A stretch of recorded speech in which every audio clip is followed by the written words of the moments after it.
जय श्री हरि। बंधुओं, एक विशेष बात है, इस गीता जी को वही श्रवण करे जो भगवान श्री कृष्ण का भक्त है।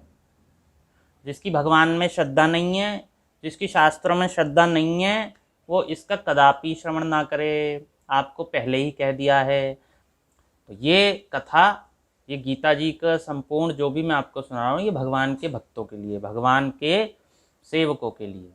द्वितीय अध्याय में भगवान श्री कृष्ण अर्जुन से कहते हैं, क्या कहते हैं? संजय ने बताया। संजय बोला कि पूर्वोक्त प्रकार से करुणा करके व्याप्त और अश्रुओं से पूर्ण तथा व्याकुल नेत्रों वाले शोक युक्त उस अर्जुन के प्रति भगवान मधुसूदन ने यह वचन कहा। क्या वचन कहा? हे अर्जुन, तुमको इस विषम स्थल में यह अज्ञान किस हेतु प्राप्त हुआ है? क्योंकि यह ना तो श्रेष्ठ पुरुषों से आचरण किया गया है, न स्वर्ग देने वाला है, न कीर्ति को करने वाला है। ये तुम्हें विषम स्थान है, विषम परिस्थितियां हैं, आपके अनुकूल परिस्थितियां नहीं है, आपके प्रतिकूल परिस्थितियां हैं। ऐसी परिस्थिति में आपको यह ज्ञान कहाँ से मिला? यह अज्ञान कहाँ से मिला कि युद्ध नहीं करूंगा, शोक? ये तो पहले सोचना चाहिए था। सबको दूत आदि बना दिया, ठीक है, भगवान कृष्ण दूत बन आए। 14 वर्ष का वनवास तुमने झेल लिया, द्रौपदी का अपमान तुमने झेल लिया, द्यूत क्रीड़ा हुई उनमें अपमान हुआ, अज्ञातवास में तुम्हारा अपमान हुआ, तुम्हें क्या क्या बनना पड़ा, तुम्हारी स्त्री पर भी दृष्टि रही, कीचक आदि से तुम्हारी स्त्री भी दृष्टि रही, और अनेकों तुमने कष्ट सहन किए जंगलों में, सर्दी गर्मी सुख दुख मान अपमान लाभ हानि जय पराजय आदि, इस प्रकार के अनेकों सुख दुख आदि तुमने सहन किए।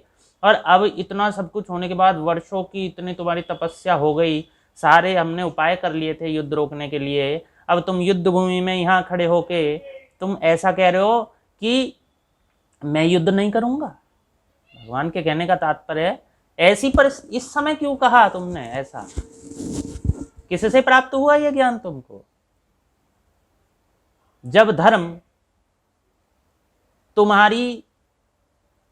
तुम्हारे पराक्रम की ओर देखकर आस करके बैठा है कि मैं जीतूंगा, जब सत्य को ये आस है कि अर्जुन के माध्यम से मेरी विजय होगी, जब उन जिन पर अन्याय हुआ है उन गंधर्वों को, अथवा जितने भी पुरुष थे जिन पर अन्याय करते थे, दुर्योधन जैसे राजा, जब वो तुम्हारी ओर दृष्टि लगाकर देख रहे हैं कि अब ये युद्ध करेंगे और इनसे हमें मुक्ति मिलेगी, ऐसे में तुम कह रहे हो कि मैं युद्ध नहीं करूंगा। ये कहाँ से प्राप्त हुआ है? कीर्ति को देने वाला नहीं है ये। इसमें तुम्हारी लोक में कीर्ति नहीं बढ़ेगी अगर तुम युद्ध छोड़ दोगे। आहा, अर्जुन ने युद्ध छोड़ दिया, कितना उचित कार्य किया, और तपस्या में संलग्न हो गए, और हमें मरने के लिए छोड़ दिया, उनसे कौरवों से मरने के लिए छोड़ दिया। वो दुष्ट जो किसी भी स्त्री का, अपनी भाभी तक का अपमान कर दे, वो हम लोगों की स्त्रियों का क्या सम्मान करेगा? भरी सभा में जिसके पूर्वज नहीं बोले, वो हम लोगों की स्त्रियों के लिए कैसे बोल जाएंगे? जिसका मित्र धर्मात्मा कहलाता था, दानी कहलाता था कर्ण, उसने जब इतनी अश्लील भाषा कर दी, इतना पराक्रमी था, तो वो जब तुम्हारे मारे नहीं मरेगा तो किसके मारे मरेगा? साधारण लोगों के मारे मरेगा। कैसे मुक्ति मिलेगी इन लोगों से? पृथ्वी तो पाप के बोझ तले दबी जा रही है। तो ये कीर्ति को देने वाला नहीं है, इससे तुम्हारा नाम होने वाला नहीं है, और ये स्वर्ग को भी देने वाला नहीं है। युद्ध में वीर गति को प्राप्त होना क्षत्रिय का कर्तव्य है। युद्ध से परांगमुख होना, ब्राह्मण वृत्ति अपना लेना, तपस्या करूंगा, धर्म का पालन करूंगा, भीख मांगकर खाऊंगा, ये क्षत्रिय की वृत्ति नहीं है कि भिक्षा मांगकर जीवन निर्वाह करूंगा। तो ब्राह्मण का कर्तव्य है। तुम्हें कैसे प्राप्त हो गया ये? और श्रेष्ठ पुरुषों का आचरण नहीं है ये कदापि, कि एक बार संकल्प कर लिया और फिर बाद में विमुख हो गए उस संकल्प से। श्रेष्ठ पुरुषों का आचरण होता है, यदि मुख से कुछ बात निकल भी जाए तो उसका पालन करना है। जैसे राम जी कहते थे, प्राण जाए पर वचन न जाए। वचन के लिए उनके पिताजी के प्राण त्याग हो गए, लेकिन उन्होंने जंगल जाना स्वीकार किया। इसलिए हे अर्जुन, नपुंसकता को मत प्राप्त हो, यह तेरे योग्य नहीं है। हे परंतप, तुच्छ हृदय की दुर्बलता को त्याग कर युद्ध के लिए खड़ा हो।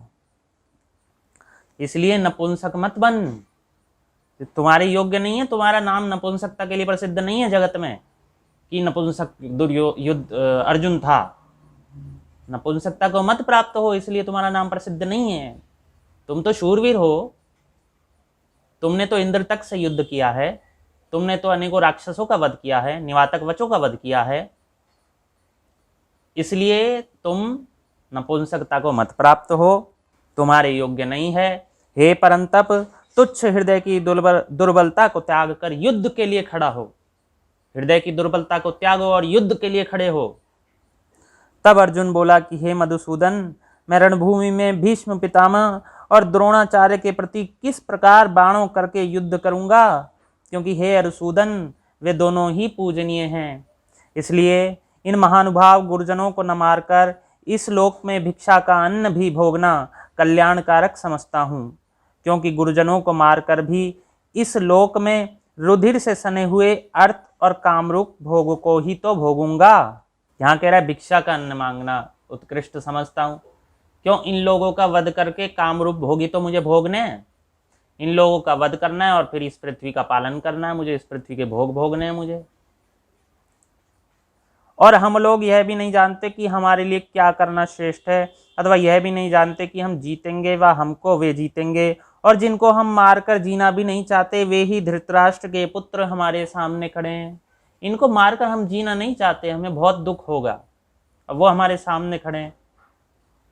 इसलिए कायरता रूप दोष करके उपहृत हुए स्वभाव वाला और धर्म के विषय में मोहचित हुआ मैं आपको पूछता हूँ, जो कुछ निश्चय किया हुआ कल्याणकारक साधन हो वह मेरे लिए कहिए, क्योंकि मैं आपका शिष्य हूँ, इसलिए आपके शरण हुए मेरे को शिक्षा दीजिए।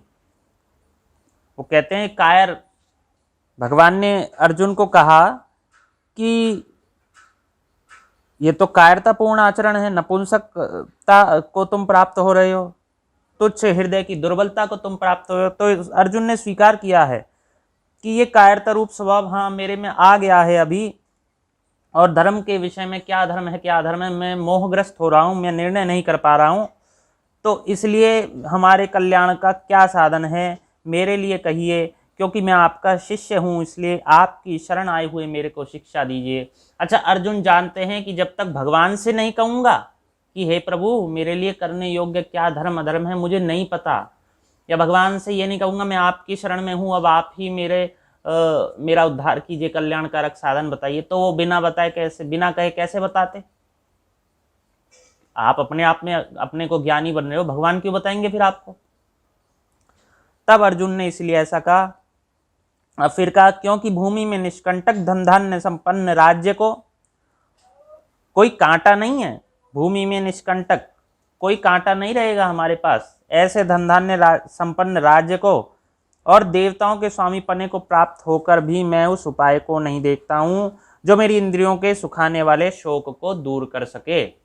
अर्जुन कहते हैं इनके मरने के बाद भी निष्कंटक राज्य है, कोई कांटा नहीं है हमारे राज्य में, हमारे सम्मुख कोई प्रबल शत्रु नहीं है, और देवताओं का भले ही मैं स्वामी हो जाऊं, इंद्र हो जाऊं, जब पृथ्वी का राज भोग कर मैं इंद्रासन को प्राप्त करूं, तब भी इस समय इन्हें मारकर जो मेरी इंद्रियों को शोक प्राप्त होगा, जो मेरा दिल दुखेगा, उसकी पूर्ति कैसे होगी? इन भोगों से नहीं हो सकती प्रभु। संजय बोला, हे राजन, निद्रा को जीतने वाला अर्जुन, अंतर्यामी, सबके मन की बात जानने वाले श्री कृष्ण महाराज के प्रति इस प्रकार कहकर फिर श्री गोविंद भगवान को युद्ध नहीं करूंगा ऐसा कह स्पष्ट कहकर चुप हो गया। उसके उपरांत हे भरतवंशी धृतराष्ट्र, अंतर्यामी श्री कृष्ण महाराज ने दोनों सेनाओं के मध्य में उस शोकयुक्त अर्जुन को हंसते हुए से यह वचन कहा। भगवान हंसे क्यों? भगवान इसलिए हंसे कि अगले श्लोक में पता लगेगा किस लिए हंसे। हे अर्जुन, तू न शोक करने योग्यों के लिए तो शोक करता है और पंडितों के से वचनों को कहता है, परंतु पंडित जन जिनके प्राण चले गए हैं उनके लिए और जिनके प्राण नहीं गए हैं उनके लिए भी शोक नहीं करते। भगवान इसलिए हंसे कि पहले तो ये कह रहा है कि हमें क्या प्रयोजन है, गुरुजनों को मारेंगे, धर्मयुक्त बात लगा दी, गुरुजनों को मारेंगे हमें पाप मिलेगा और इनको मारकर तो हम ये राज्य सुख नहीं भोगना चाहते और हमारे इंद्रियों को, मेरी इंद्रियों को बहुत दुख होगा और अनेकों बातें कह रहा है, इसलिए क्यों ना भिक्षाटन वृत्ति अपना ले, स्वीकार कर लें। लेकिन पंडितों के से वचन कह रहा है और ऐसा भी कह रहा है कि ये लोग, इन्हें हमें मारना पड़ेगा, शोकग्रस्त हो रहा है। तो पंडित तो ना अगत का शोक करते हैं ना विगत का शोक करते हैं। तो जिनके प्राण चले गए हैं उनके लिए भी और जिनके प्राण नहीं गए हैं उनके लिए भी पंडित जन शोक नहीं करते, क्योंकि उन्हें पता है धर्मयुक्त हम पंडित, हम पालन कर रहे हैं अपने धर्म का। अब जो होना है वो प्रारब्ध में लिखा है, जो होना है उसे कोई मिटा नहीं सकता, और जो होना नहीं है उसे कोई कर नहीं सकता। मृत्यु को कोई टाल नहीं सकता, और यदि हमारी मृत्यु नहीं है तो हमें कोई भी मार नहीं सकता। तो पंडित जन इस विषय में शोक नहीं करते। और तू पंडितों के से वचन कह रहा है और मरने मारने के लिए शोक युक्त हो रहा है। तो इसलिए भगवान हंसे।